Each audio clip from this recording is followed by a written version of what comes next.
warahmatullahi wabarakatuh. Kami CGP Angkatan 11 Kabupaten Bantul akan melakukan demonstrasi konseptual modul 2.3 coaching dalam supervisi akademik, terdiri dari pengamat atau observer, coach dan coacher bersama saya Aliftina Sumastanti dari SD Kasongan. Saya Rahayu Kristiani dari SD Krebet. Berikutnya saya Kumala Dewi dari SD Kalibro. Selamat menyaksikan.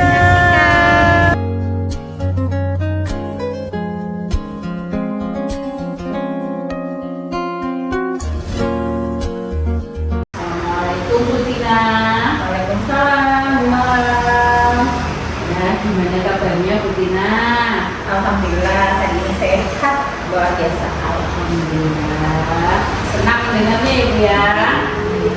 Nah, Bu, sebelum kita melakukan coaching, maka langkah awal ada beberapa pertanyaan.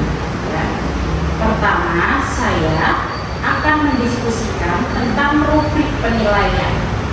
Nah, pada coaching kita kali ini, coach dan coaching akan saya amati dan nilai apakah sudah sesuai dengan alur kita ataukah belum. Yang kedua, apakah sudah memberikan pertanyaan berbobot pada coaching. Lalu yang ketiga, bagaimana coaching merespon atau menanggapi pertanyaan dari coach. Dan yang keempat, jangan lupa sesuaikan dengan prinsip coaching, di antaranya kemitraan, proses kreatif, dan memaksimalkan potensi. Nah, pertanyaan pertama yang akan saya tanyakan kepada Bu Tina nih ya. Yang pertama nih Bu, pada coaching kali ini kompetensi apa yang ingin Ibu kembangkan? Oke, jadi ada kehadiran penuh, kemudian mendengarkan secara aktif, dan pertanyaan bobot. Itu adalah kompetensi yang ingin saya kembangkan. Oke. Lalu kompetensi observasi yang secara spesifik yang ingin dilakukan pada coaching ini apa Bu? Mungkin saya masih ingin mengembangkan terkait dengan pertanyaan yang berbobot, karena menurut saya masih kurang terhadap kompetensi tersebut. Jadi pertanyaan berbobot ya Bu ya? Ya. Oke. Lalu apa nih indikator ketercapaian dan tujuan pengembangan yang Bu Tina inginkan gitu? Oke, jadi nanti indikator dari ketercapaian sesi coaching yang saya lakukan yaitu tentu saja coaching saya akan menemukan solusi dan juga akan menemukan strategi atau langkah-langkah yang bisa dilakukan untuk menyelesaikan permasalahan ini. Seperti itu. Oke. Baik Bu Tina, pertanyaan-pertanyaan sudah Bu Tina jawab, maka Bu Tina bisa melanjutkan untuk sesi coachingnya ya. Kalau cukup sampai di sini, terima kasih Bu Tina atas informasinya. Iya, sama-sama. Salam Bu Tina, selamat siang juga. Oke, hari ini apa kabar Bu Tia? Alhamdulillah baik Bu. Bu Tina gimana? Alhamdulillah. Berarti hari ini kita mau ngobrol-ngobrol ya. Ya kita santai saja di sini. Dan hari ini apa sih yang Bu Tia khawatirkan? Apa perasaan yang Bu Tia khawatirkan untuk saat ini? Begini Bu Tina, saya itu merasa khawatir dengan siswa saya, sebut saja Budi gitu ya. Dia itu sering sekali berkata kasar kepada teman-temannya. Tapi saya itu sudah mencoba untuk menegurnya, tapi belum ada pendekatan yang berarti gitu. Terima kasih Bu Tia sudah mau berbagi kekhawatiran. Nah di sini mari kita sama-sama mencari solusi yang terbaik untuk Bu Tia. Nah sekarang pertama-tama apa sih sih tujuan dari kita ngobrol ini? Ya pinginnya saya itu bisa membuat Budi itu menjadi anak yang lebih sopan, dia bisa saling menghormati temannya, tentunya tidak kita merasa lagi. Oke, bagus sekali ya. Nah, sekarang mari kita coba identifikasi apa saja sih yang menyebabkan Budi sering berkata kasar, dan apa sih yang menurut Butia itu yang menjadi kendala utama? Apa masalah Budi? Kalau saya pikir dan saya rasa, saya itu melihat Budi itu sepertinya cepat tersinggung dan cepat meluap emosinya, dan jika dia tidak sesuai dengan hatinya atau keinginannya, dia spontan langsung berkata kasar. Mungkin apakah dari kurang percaya dirinya ya Bu ya? Ya, mungkin nanti kita coba kulik lagi. Dan terima kasih atas informasi dari Butia terhadap pengamatan Budi. Nah, sekarang berdasarkan kendala-kendala yang tadi sudah Butia sebutkan, apa saja sih yang Butia bisa lakukan untuk mengatasi masalah ini? Apa yang Butia mungkin sudah harapkan atau ada di kepala Butia? Mungkin saya akan mengadakan sesi konseling ya dengan Budi atau mencoba untuk memahami atau mencari tahu, mungkin dari mengarahkan sedikit dari institusi itu Bu ya, bagus. Jadi dari itu saya akan mengetahui dulu apa sih yang ada di dalam yang terjadi itu. Ya, jadi berusaha untuk apa sih dia untuk belajar untuk mengelola emosi ya. Ide bagus Bu. Nah, sekarang apa lagi ya kiranya yang bisa dilakukan selain itu tadi? Selain mengelola emosi, segitiga diskusi. Mungkin saya bisa mengajak atau melibatkan teman-temannya Budi untuk memiliki rasa empati sehingga bisa bekerja sama untuk berperilaku lebih baik lagi Bu. Oke, jadi dia kerjasama dengan teman-temannya ya. Wah, ini juga bisa coba nih ya. Terus segitiga institusi, kemudian juga mengajak teman-temannya. Selain itu mungkin apa lagi? Apa bisa ya Bu, semisal menggunakan form penghargaan jika Budi bisa mengelola emosinya dalam sehari, tidak berkata kasar dan berperilaku baik, maka kan kami beri poin reward untuk kebaikannya. Bisa nggak ya Bu ya? Oh, jadi kayak penghargaan mungkin dikasih bintang atau mungkin ada mata yang kita bisa berikan kepada Budi. Wah, menarik juga. Mungkin Budi akan lebih termotivasi dengan apa yang Tia tadi lakukan. Namun dari beberapa alternatif yang tadi sudah Tia sebutkan, mana yang menurut Tia itu paling efektif dan realistis diterapkan untuk Budi? Mungkin dengan mencari penyebabnya dan mengajak konseling, mengajak bertukar pikiran sama Budi dan mengajak teman-temannya untuk melakukan atau memupuk rasa empati. Itu kita kombinasikan Bu, biar bisa terlaksananya perubahan perilaku. Bisa nggak ya Bu ya? Oke, jadi dikombinasikan ya tadi apa yang sudah Budia sebutkan dari institusi, kemudian menanamkan empati, kemudian memberikan penghargaan. Oke, jadi bagus sekali. Sekarang kita buat rencana aksi yang lebih detail. Kapan Budia akan mulai menerapkan rencana yang tadi sudah Budia ungkapkan, dan bagaimana cara Budia mengevaluasi rencana tersebut? Mungkin pelaksanaannya bisa saya mulai di depan Bu.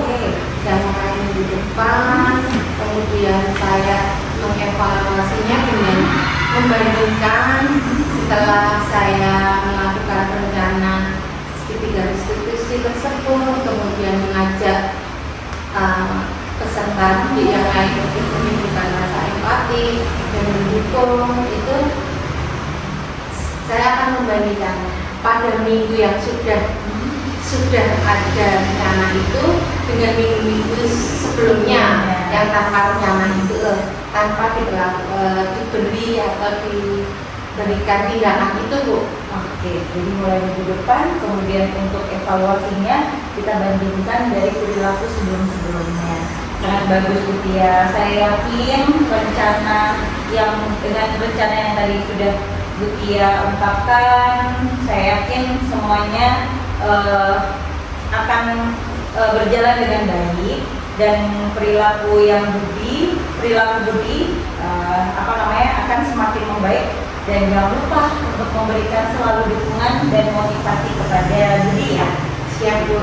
Oke, jadi siang ini gimana Bu perasaannya? Apakah sudah sedikit lega atau lega sekali? Sedikit ada pencerahan Bu. Terima kasih Bu untuk supportnya, untuk sarannya, sehingga saya bisa lebih mantap lagi untuk menangani perilaku ini. Oke, mudah-mudahan untuk pertemuan selanjutnya saat saya dan Bu Tia bertemu nanti sudah ada berita bagus tentang perkembangan Budi. Itu saja, terima kasih. Selamat siang. Selamat siang. Selamat siang Bu Tina. Selamat siang, Bu Mala. Tadi kita sudah melakukan sesi coaching ya Bu. Sebelum penutupan, maka saya akan menanyakan beberapa pertanyaan. Yang pertama, apa saja yang sudah Ibu lakukan pada saat melakukan coaching terkait indikator ketercapaian yang diinginkan? Oke, jadi di coaching kali ini saya sudah melakukan coaching dengan alur tinta, di mana saya sudah menanyakan tujuan, identifikasi masalah, rencana aksi, dan juga tanggung jawab. Sehingga alur tersebut bisa menggali atau menceritakan permasalahan dan bisa menemukan solusi-solusi yang benar. Menurut saya sebagai observer, proses coaching sudah berjalan dengan baik dan sudah sesuai dengan alur delta.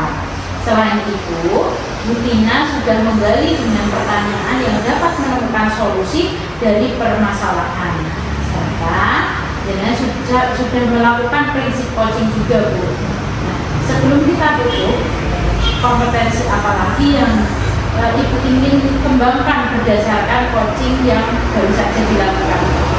Oke, jadi kompetensi yang akan saya kembangkan lagi yaitu dengan cara lebih memahami lagi proses, sehingga kita lebih baik lagi dalam melakukan sesi coaching berikutnya. Itu Bu Mala. Oke, itu ya Bu Tina ya. Semoga kedepannya kita dapat melakukan coaching dengan lebih baik lagi. Demikian observasi hari ini ya Bu ya. Semoga bermanfaat untuk kita semua. Amin. Saya tutup. Wassalamualaikum warahmatullahi wabarakatuh. Waalaikumsalam warahmatullahi wabarakatuh. Terima kasih Bu Mala. Sama-sama, Bu Tina.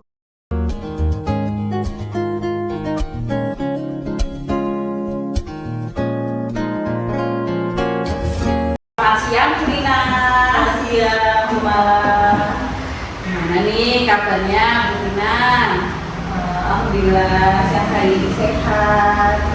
Alhamdulillah, saya lega loh dengarnya. Gimana? Kita hari ini mau diskusi apa nih Bu Tina? Terima kasih sebelumnya sudah meluangkan waktu. Hari ini saya itu merasa khawatir malah. Jadi ada anak saya namanya itu Arfan. Dia itu kalau di kelas suka banget usil sama teman-temannya. Jadi saya itu sudah mencoba buat negur, sudah mencoba untuk berbicara sama Arfan ini, tapi sampai sekarang belum ada perubahan yang terlihat. Seperti itu Bu Mala. Terima kasih ya Bu Dina sudah mau berbagi. Mari kita sama-sama untuk mencari solusi terbaik untuk Arfan ya. Nah, pertama-tama apa nih tujuan diskusi kita pada siang hari ini Bu? Jadi saya itu ingin mencoba membuat Arfan itu lebih apa ya, istilahnya sama teman-temannya itu tidak terlalu usil, tidak terlalu kasar sama teman-temannya, dan apa, selalu mempunyai rasa sayang atau menghormati dengan teman-temannya. Seperti itu Bu. Oke, bagus sekali Bu Dina. Sekarang mari kita identifikasi nih apa saja yang menyebabkan Arfan itu sering berkata kasar Bu. Apa yang menurut Bu Dina menjadi kendala utamanya apa nih? Ini mungkin Arfan itu mudah banget tersinggung.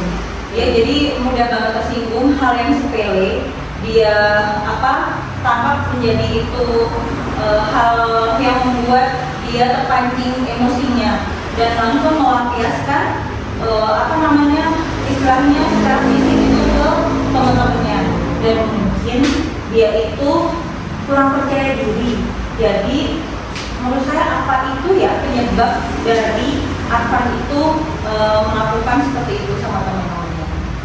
Terima kasih atas informasinya ya Bu Dina ya.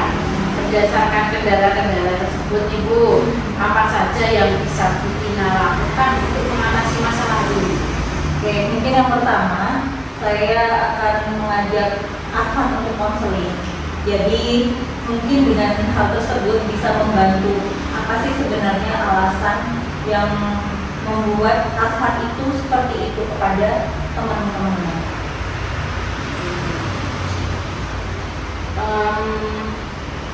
Dari beberapa alternatif yang sudah Bu Dina tadi sampaikan kepada saya, mana nih yang menurut Bu Dina paling efektif dan realistis untuk diterapkan?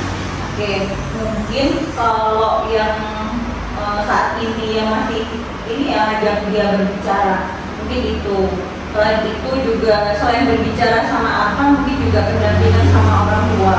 Orang tua juga bisa diajak kerjasama untuk apa ya, menyembuhkan atau istilahnya mengurangi sikap dia yang seperti itu pada teman-teman. Bagus sekali Bu Dina. Sekarang mari kita berbagi aksi yang lebih detail ya Bu ya. Kapan Bu Dina akan memulai untuk menerapkan rencana tadi? Lalu bagaimana Bu Dina itu akan mengevaluasi keberhasilan dari rencana yang sudah Bu Dina lakukan? Oke, mungkin kalau rencananya itu segera mungkin bisa jadi besok pagi bisa saya lakukan, karena saya sudah merasa khawatir kalau nanti Arfan ini semakin lama seperti itu dia akan mengganggu teman-temannya. Jadi mungkin besok sudah bisa saya lakukan untuk berbicara mungkin dari hati-hati dengan Arfan. Dan untuk mengevaluasinya, saya tentunya akan membandingkan sikap Arfan yang hari ini seperti apa, mungkin akan saya bandingkan dengan hari-hari berikutnya. Itu yang akan menjadi evaluasi yang saya akan lakukan. Ya, sangat bagus loh Bu Dina tadi. Dari rencana-rencana Bu Dina tadi saya dengar sudah bagus, tinggal nanti dimatangkan lagi ya Bu ya. Saya yakin dengan rencana dengan tadi perilaku Arfan akan semakin baik. Jangan lupa untuk selalu memberikan dukungan dan motivasi kepada Arfan ya. Oke, terima kasih Ibu sudah bersedia untuk mendengarkan cerita saya hari ini. Insya Allah saya akan melakukan apa yang sudah menjadi rencana aksi saya dan menjadi komitmen saya untuk membuat Arfan lebih baik lagi. Sama-sama Bu Dina, semangat ya Bu ya. Ya, terima kasih sekali lagi.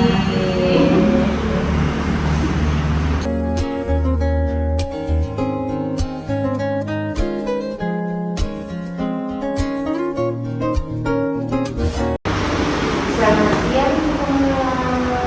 Selamat siang, sudah hari Bu. Bagaimana nih kabar Iya, sehat, Rahayu. Jenengan gimana kabarnya? Alhamdulillah, saya sangat lega dengannya. Bagaimana nih Bu Mala? Kira-kira kita akan mendiskusikan apa ya hari ini? Gini Bu Rahayu, saya itu sedang merisaukan sesuatu. Nah, di kelas saya itu kemarin kan sudah asesmen sumatif ya Bu ya. Pada pembelajaran IPAS itu hasil belajar anak-anak kurang memuaskan begitu. Baik, dari permasalahan ini yang Bu Mala sampaikan, harapannya melakukan diskusi ini apa? Tentunya saya berharap Bu, anak-anak itu bisa meningkatkan pemahamannya terutama di pembelajaran IPAS. Saya berharap hasil belajarnya nantinya juga akan meningkat begitu Bu Rahayu. Baik Bu Mala, semoga diskusi hari ini dapat berjalan sesuai dengan harapan kita, membawa berkah ya. Nah sekarang menurut Bu Mala, apakah anak-anak kesulitan nih dalam memahami materi IPAS yang disampaikan di kelas itu? Jadi setiap pembelajaran itu kan anak-anak saya tanya, Bu, apakah sudah paham dengan apa yang saya sampaikan? Sering anak-anak seperti pasif begitu Bu dalam menjawabnya. Tapi ketika saya memberikan soal evaluasi di akhir, anak-anak ini hasil belajarnya ternyata tetap tidak sesuai tujuan pembelajaran yang mau dicapai begitu Bu. Jadi masih kurang memuaskan. Begitu ya. Coba sekarang mari kita renungkan, Ibu bisa merenungkan bagaimana sikap anak-anak saat melakukan pembelajaran IPAS. Selama ini sikap anak-anak satu ya Bu ya, tadi saya sebutkan anak-anak itu cenderung pasif, tidak mau bertanya seperti itu. Kemudian anak-anak juga terlihat seperti bosan Bu. Ciri-cirinya tuh anak-anak ngantuk ya, ada yang ngobrol sendiri, ada yang mainan seperti itu. Nah, selama ini memang saya lebih sering menggunakan metode ceramah Bu ketika pembelajaran IPAS karena saya merasa waktu saya itu banyak tersita untuk tanggung jawab lain juga. Jadi metode ceramah ini saya anggap lebih efektif begitu Bu untuk segera menyelesaikan materi pembelajaran IPAS. Itu Bu Rahayu. Oke, bagaimana dari penjelasan Ibu juga sekarang apakah yang menjadi kesulitan bagi Bu Mala dalam menjelaskan materi-materi pembelajaran IPAS? Ada materi-materi yang saya anggap memang sulit itu disampaikan kepada anak-anak, terutama materi-materi yang abstrak. Saya tidak bisa menghadirkannya di dalam kelas. Nah, sedangkan anak-anak kelas bawah ini kan butuh sesuatu yang konkret ya Bu. Tidak mungkin saya misalnya membawa gunung ke dalam kelas begitu ya Bu ya. Jadi bahkan kosakata-kosakata di dalam pembelajaran IPAS itu banyak yang anak-anak itu masih asing, seperti pengertian ekosistem, daur hidup, seperti itu Bu Rahayu. Kesulitan yang saya alami menyampaikan pembelajaran. Oke, sebenarnya dari yang sampaikan dari yang sudah disampaikan dapat menyimpulkan bahwa anak-anak ternyata sulit untuk memahami materi yang bersifat abstrak gitu ya Bu ya. Nah, lalu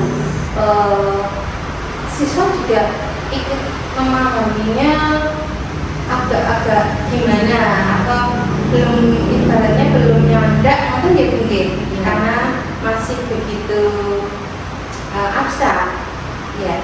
Lalu gimana Bu untuk solusinya atau biar anak-anak itu tidak bosan? Ya sih Bu Rahayu, jadi kebosanan siswanya memang menjadi tantangan untuk saya Bu Rahayu. Apalagi tambah materinya itu bersifat abstrak, jadi karena mereka kurang paham jadi tidak memperhatikan begitu. Nah, sebenarnya saya itu kadang membutuhkan Bu media-media pembelajaran. Saya harus banyak mencari referensi media pembelajaran untuk menjelaskan materi-materi pas itu. Mungkin saya bisa menggunakan video pembelajaran ya Bu ya. Bisa makan Bu? Bisa juga dengan Ibu menggunakan media pembelajaran yang nantinya akan menarik siswa. Nah selain itu Bu, selain media pembelajaran mungkin apa Bu? Mungkin saya perlu memodifikasi metode pembelajaran yang saya gunakan ya Bu ya. Gimana kalau saya menerapkan diskusi atau eksperimen ya Bu Rahayu? Penggabungan gitu ya Bu ya? Iya, betul. Penggabungan dengan media pembelajaran dan melakukan eksperimen. Bagus itu Bu, bisa dicoba. Mungkin dengan adanya modifikasi tersebut siswa jadi lebih mudah untuk memvisualkan ya Bu, dari yang abstrak nanti oh ternyata yang realnya seperti ini. Bagus Bu, bisa dicoba itu Bu. Nah dari yang Ibu rencanakan itu saya mau tanya Ibu, kira-kira kapan ya Bu ya bisa dimulai? Tentunya saya perlu mempersiapkan semuanya dengan matang ya Bu Rahayu ya. Pertemuan yang akan datang saya akan melakukan pembelajaran dengan modifikasi media pembelajaran dan metodenya. Mungkin saya harus setelah ini harus segera menyiapkan ya Bu Rahayu ya, segera action begitu. Baik Bu Kumala, silakan Ibu bisa mempersiapkan segala sesuatunya.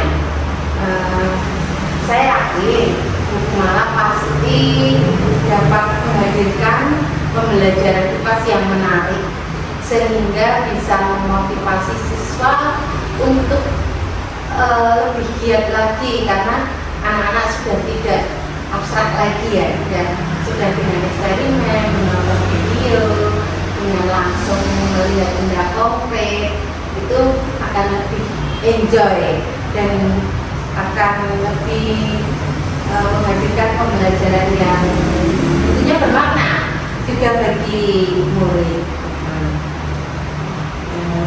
Semangat ya Bu dengan apa yang Ibu sudah usahakan. Terima kasih ya Bu Rahayu, Ibu sudah meluangkan waktu untuk saya melakukan diskusi dan mendiskusikan permasalahan yang saya hadapi. Tentunya dengan diskusi ini saya dapat menemukan solusinya Bu. Setelah ini saya akan segera action untuk menyelesaikan permasalahan-permasalahan yang saya hadapi tersebut. Terima kasih guys, sekali lagi Bu Rahayu. Sama-sama Bu Kumala.